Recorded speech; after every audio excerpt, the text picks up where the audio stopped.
इससे एक बात तो साफ हो गई कि टीएमसी को जो अभिषेक बनर्जी अपनी जागीर समझते थे, अब टीएमसी में उनकी कोई हैसियत नहीं बची है।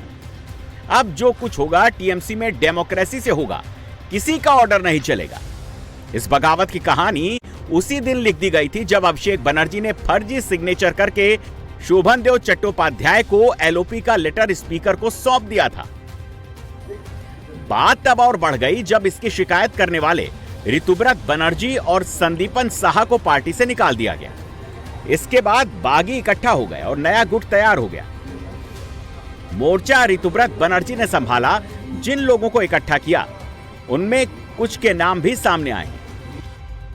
इन विधायकों में पूर्व मंत्री सबीना यास्मीन, काजल शेख, चंद्रनाथ सिन्हा, मुर्शिदाबाद जिले के एमएलए नियामत शेख, केशपुर विधायक शिवली साहा, पूर्व मंत्री और कस्बा से विधायक जावेद खान, शमशेरगंज विधायक मोहम्मद नूर आलम, डेमगुरे एमएलए तपस मैती, नॉर्थ दिनाजपुर विधायक गुलाम रब्बानी, उषा रानी मंडल, पियापाल, गुलशन मलिक, रतिन घोष, हावड़ा सेंट्रल के एमएलए अरूप रॉय, महेश तला के विधायक सुभाशीष दास, हावड़ा जिले के उदय नारायणपुर सीट से एमएलए समीर पांजा शामिल हैं।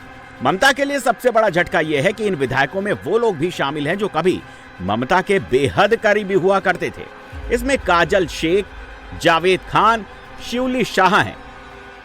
हावड़ा जिला का सवाल है, तृणमूल कांग्रेस का जो सिंबल है, सिंबल में 9 लोग चुने गए थे हमारा ये गुट में। जो ऑफिशियल यहाँ पर लेजिस्लेटिव पार्टी है हमारा तृणमूल कांग्रेस का, हावड़ा का 9 विधायक में 8 लोग इसमें शामिल है। आज चीफ मिनिस्टर का एडमिनिस्ट्रेटिव मीटिंग में भी 9 लोग में 8 लोग थे, पुलक बाबू नहीं थे। टीएमसी के पास कुल 80 विधायक हैं। ऋतुव्रत बनर्जी गुट ने खुद के साथ 60 विधायक होने का दावा किया है। अगर पार्टी टूटती है तो उसके लिए 54 विधायकों की जरूरत पड़ेगी। यानी इस हिसाब से ऋतुव्रत बनर्जी के पास जरूरी आंकड़े से 6 विधायक ज्यादा हैं। आज हुई मीटिंग में ज्यादातर विधायकों ने चुप्पी साधे रखी, किसी ने कुछ नहीं बोला। मुस्तफिजुर रहमान ने इतना जरूर कहा कि रिजल्ट चाहे जो भी रहा, उन्हें 5 साल विधानसभा में काम करना है। इसीलिए नेता प्रतिपक्ष ऐसा होना चाहिए जो काम में उनकी मदद कर सके। एग्जैक्ट फिगर कुछ पता नहीं है। अभी तो मैं बाहर से सुन रहा हूँ कि 59 लोग हो गया। हाँ, मेरा भी सिग्नेचर है उसमें जी। विरोध जो है अभिषेक नहीं, दल के खिलाफ नहीं है। मेरा 5 साल गुजारना है विधानसभा के अंदर। वह एलओपी एक बलिष्ठ होना चाहिए। इसी रिगार्डिंग हमने सोचा कि चलो कि ऋतुव्रत जैसा कोई अगर विधायक अगर एलओपी बन जाए तो काम करने में सुविधा होगा। विधानसभा में मीटिंग के बाद बागी विधायकों ने तुरंत अपने तेवर खुलकर दीदी को दिखा दिए।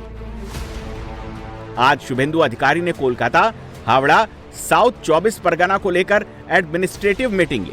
इस मीटिंग में भी टीएमसी के 18 से ज्यादा विधायक पहुंचे।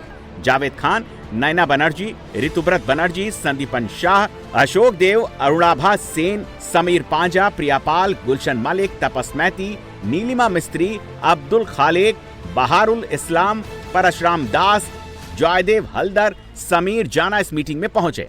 लेकिन सबसे चौंकाने वाले नाम फिरहाद हकीम और कुणाल घोष के रहे। दोनों नेता भी शुभेंदु अधिकारी की मीटिंग में शामिल हुए।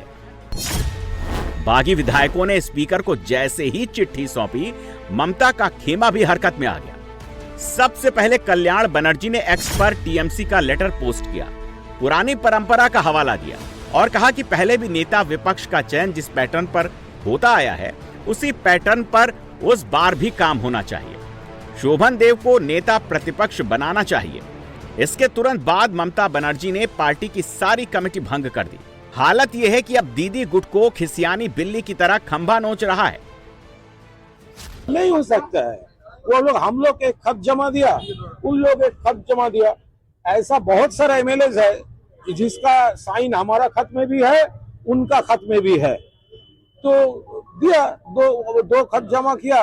बाकी जो पार्लियामेंट्री लीगलिटी ये सब देखना पड़ेगा, पार्टी जो डिसीजन लेगा वही होगा। लेकिन यही है जो लोग ये कर रहे हैं वो कोई इंडिपेंडेंट कैंडिडेट नहीं था, ममता बनर्जी का कैंडिडेट था, सिंबल का कैंडिडेट था, पार्टी कैंडिडेट था। ममता बनर्जी असली तृणमूल है। ममता बनर्जी जिसने तृणमूल कांग्रेस को जन्म दिया, तृणमूल कांग्रेस का मां जो है, वही असली तृणमूल कांग्रेस है। उधर बीजेपी दीदी और अभिषेक बनर्जी के हाल पर चुटकी ले रही है। कह रही है कि परिवार राज का गुब्बारा फूट चुका है। और यही हर्ष होना था। मैं पहले भी बोला था कि चुनाव है, अगर टीएमसी हार जाएगा तो पार्टी ही टुकड़ा टुकड़ा हो जाएगा। सबसे बड़ी बात है, एक फैमिली पार्टी था, लोग वहाँ से निकलना चाह रहे हैं और डर के मारे नहीं निकल पाते थे। और जो माननीय प्रधानमंत्री ने बोला था कि परिवारवाद खत्म होना चाहिए, उसी दिशा में एक कदम है। तो लोग लगे हुए हैं, परिवारवाद से निकल के आ रहे हैं। अच्छा है, रास्ता बन गया है। अब जो लोग अभी भी खड़े हैं वो भी भागेंगे, लास्ट में बुआ और भतीजा दोनों ही रह जाएंगे और कोई नहीं रहेगा। देखिए, तृणमूल कांग्रेस 15 साल किस तरह का चोरी हो सकता है, किस किस तरह का, वो हम लोग को बताए, जनगण को बताए। लेकिन एक विरोधी दलोनेता को सिलेक्शन के लिए विधायकगण सिग्नेचर चोरी करेगा, ये हम लोग का ये एक्सपेक्टेशन से भी ऊपर चला गया।